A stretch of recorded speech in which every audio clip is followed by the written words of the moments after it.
super visually pleasing eye candy people. It's better than Snow's sword strike.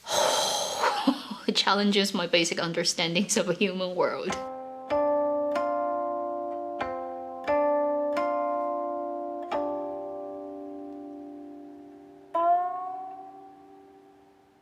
Hello, you're watching Avenue X, where Junkie on good storytelling shares her thoughts, knowledge, and occasional weird ideas on stories and how they're told. 且试天下, Who Rules the World is produced by Yang Xiaopei, directed by Yin Tao, which makes up this team that actually produced last year's Ancient Love Poetry. It is led by Yang Yang, Zhao Lusi. This is also another based on an existing web novel production, written by the author Qing Lingyue and same title. This is a 40-episode drama, and I've watched the first 12 episodes, so this first impression is based on that. Before I throw out my rating and then talk about it in detail, I want to first mention a couple of things that you probably are aware or not aware of this project, which is really funny. During the production of this project, the previously working together and had a relationship and created 千古绝尘 Ancient Love Poetry together, lady producer and guy director broke up, and they had really bad fallout. As the result, while this drama was promoting a couple of days before it went live, you would find no mentioning of the director's name under any of the official posts. And now if you go and check the title song of this drama, where it will list the important people. When it comes to the director's page, it's an image of like Chinese watercolor painting style, thousands of swords coming down, piercing the name.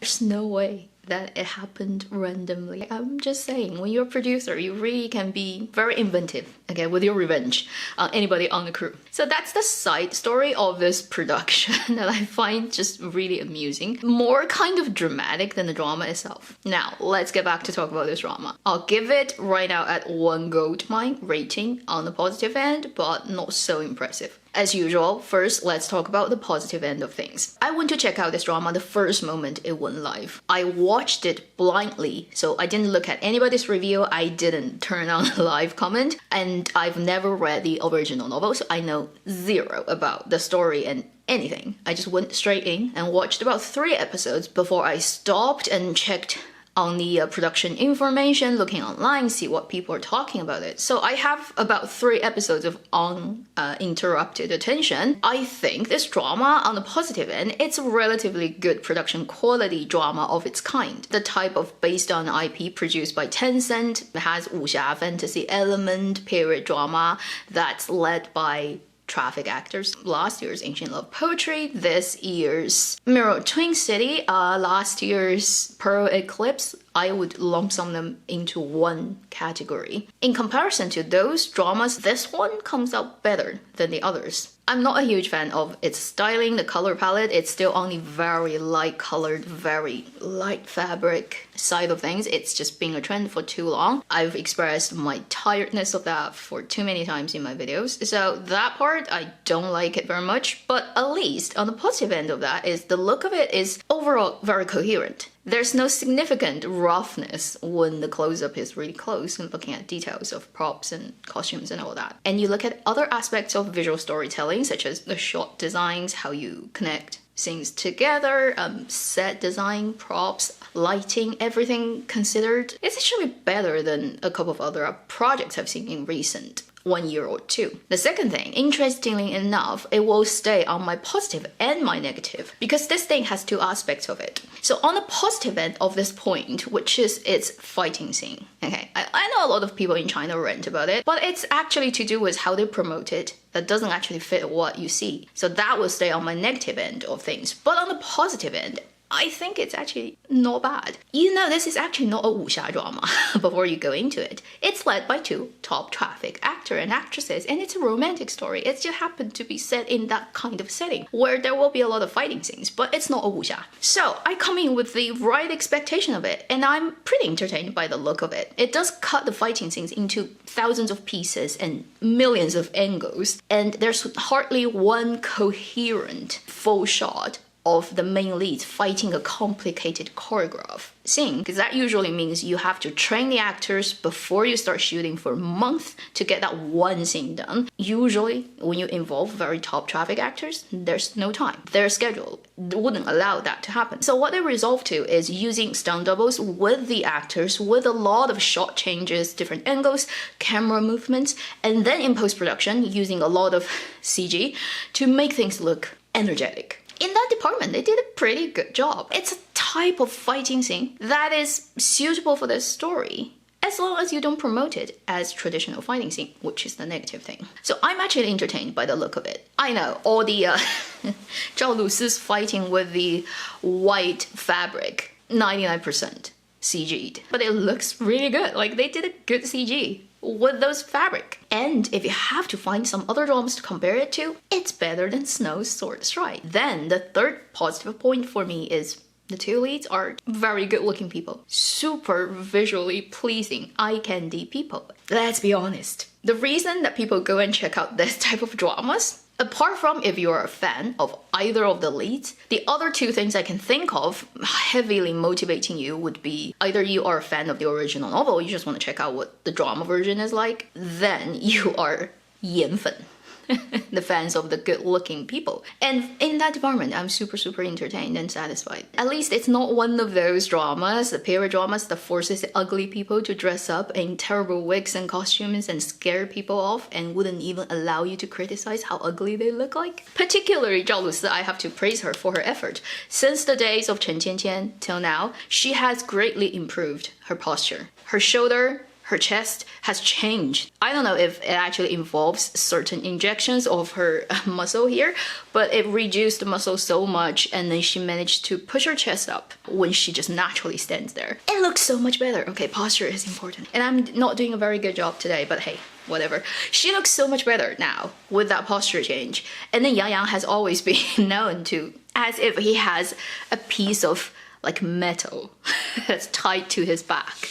It's always like, so these two people, they have the similar super straight posture, long neck, and a very proud chin. So when they are talking in those two shots over the shoulder or whatever, you know, one shot to you, one shot to me, and that kind of thing, you just feel like facing off. See whose neckline is prettier, whose back is straighter, and whose chin is higher. And I can't imagine any other two people doing that apart from them. So very entertaining, very eye-pleasing. Those are the three major points that I think made me watching the first 12 episodes and didn't feel too much of a pain. But it's not to say I enjoyed it that much, because there are also things about this drama that would make it a rather difficult watch. So on the negative end, point number one, the second half of the positive fighting scene is they promoted it in such a stupid and wrong way. In China, usually this type of drama goes live, Weibo goes crazy with trending hashtags that's actually bought by this kind of production, and it's normal. Every drama pretty much does that when they have budget. But they used the wrong trending hashtag, and that offended a lot of people, which is 国产武侠剧又支棱起来了. 武侠 dramas, 支棱 is like something that erects, okay, so it means previously it's like flappy and dead and flat, now it stands up. But the thing is, this is not a wuxia drama, okay? And traditional wuxia drama requires the actors to actually do a significant amount of fighting themselves, like Wu Jing, Jiao Enjun, even 谢霆锋, old days, when they fight a big scene in a full shot, like you cannot see any cut, it's literally done by the actors. This drama didn't do it in that style, so it's not a wuxia fighting style. So that hashtag just literally offended the entire drama review community, I think, and a lot of people who love wuxia dramas. So I think it's a stupid thing they did. If you want to add a little bit on that is, honestly, I think Yang Yang should have done more work at the fighting, because he has the good training basics. Like, he was a professional dancer. A lot of the things other people cannot do, he can. And it would be great if he can provide more fighting scenes that are not just like that, you know, being cool and just hold a couple of poses and it ends. He could do so much more. 2 days ago, I was like, yeah, I'm about to make that review video, but I still haven't practiced my fans. So let me see if I can learn this. And I did. It's not so hard. So for a guy, I would like to see him doing that. Because his character uses a paper fan as the main weapon. And think of Zheng Yecheng's Fu Jiuying in Killing of the 3,000 Crows. He has so many tricks with his fans. He's a wusheng, so he had that training before he even got into Dramaland. But it's not hard to learn. I literally learned this and that like in last 2 days, and it's way too big for my fingers actually, this fan, but I can do that. So for a guy, I'm not very good at it, but I can do it. And last year, because of Word of Honor, I learned this just so that I can show it off in my review videos.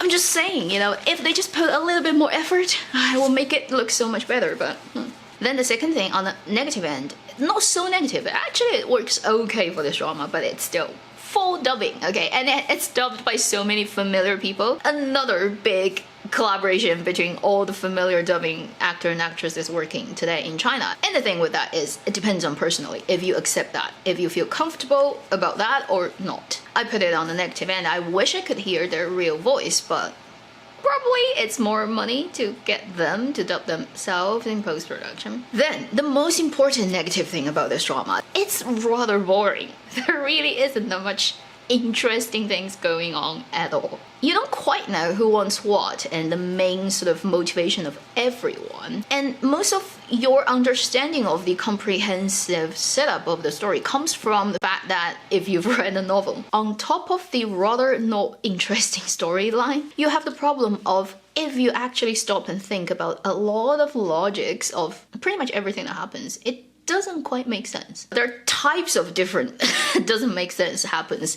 For example, there's one type where it wouldn't actually make sense for something to be there. The female lead falls down the cliff, the male lead goes to save. Next shot, you see that because she's poisoned, so she's out. And they were in this cave. It's a mountain cave, probably at the bottom of this cliff. There's a giant bed. She's sleeping on it, and it has beddings, it has pillows, it has quilt, it has everything. That thing just naturally exists at the bottom of a cliff. Even if you are a wuxia, like master of this world, really, like how did you get that thing in there? Where does it come from? No explanation. You know, we don't need that. And then there are other type of doesn't make sense things, such as you have like the enemy bad people fighting against the female and male lead. 4 of them were standing there and they don't come together all at once trying to fight the male lead off. They take turns. One goes ahead, challenges him, gets put down, the other comes. And also like the kid who got his whole family wiped out and got saved by the male and female lead, almost immediately recovers from the fact that his entire family just got wiped out in front of his eyes. He's the Chengling from Word of Honor, right? Just younger than Chengling, pretty much experiencing exactly what Chengling experienced in Word of Honor, and see how long it took Chengling to recover. And he had his shadow and he had his problems. It's a much more reasonable depiction of a character's journey, whereas this kid, he literally just like cried in the cart for like 3 seconds and stopped, and ever since then got all well. Makes a lot of sense. Another type of doesn't make sense, which is what you see is not actually what they talk about. For example, the female lead is dressed in this style throughout this drama, and one day the male lead is like, your clothes is so ugly, I'm gonna pay the most expensive costumes that you can buy in this place that I actually own, and then make over her so that she will be prettier. And she goes away with her original clothes. She comes back again with the camera language. You see it so clearly, the light comes from the back of her, the birth of Venus light. And then she's dressed in the new makeover costumes that only basically change the color. From the grayish to green. Pretty much stay exactly the same style as she previously has it, just a little bit more fabric. And then she changed her hairstyle a little bit. That's all. And our male lead had to stand in this slow-mo shot and getting stunned by how beautiful she is. But everybody who's watching the drama as an audience is like, she hardly changed at all. These basic tiny logic things, they can't even write it properly. You can anticipate how bad the politics plot can be. I don't even want to rant about everything that is to do with war. Politics, the officials, conspiracies, the emperors, the kings, you know, all those type of plot challenges my basic understandings of a human world. If you've watched this part of the plot, okay, I don't even want to talk about it. That's enough? Really? What? I don't know, like, I think primary school students these days will write a better and more logical script than this, but hey, 2020 to Chinese dramaland. You see, I'm being very sarcastic, but really it's all there. If you go and watch it, you'll see all the things I've mentioned. I didn't say anything that's not really there. You know, I didn't make it up. It's in the drama. I'm not saying you cannot enjoy this drama, but just don't expect you're gonna get any enjoyment out of storytelling, narrative, interesting plot setting, interesting character. All that doesn't exist in this drama. It just has good looking people. I hope this video hasn't offended too many people, but if it did, you asked for it. Why do you keep watching? You should just quit before it happened. You know, I did bother to make this thing. And the funny thing about this flower that I just made 2 days ago, I put on community post, is I didn't know this at all. Somebody told me apparently in the novel, the male lead actually grew a flower by himself, blossoms in two, and one of them is black and one of them is white. Think about the character names in this drama. It's just like oddly, I somehow pulled that information out of universe without knowing at all about what happened in the original novel. Although my flower is, white flower has one petal of black and black flower and has one petal of white. It still works. And then the lan part, orchid part, is also the male lead's name. I also had to dye the black silk myself because the silk is white. And I had to dye it 6 times to get it black enough to make this. So, you know, I put effort in my reviews. Not gonna get me any extra more views, but I enjoy the process. This video is getting way too long, but it's my honest opinion. Thank you for watching Avenue X. I'll see you in my next video. Meanwhile, live long and happy drama watching.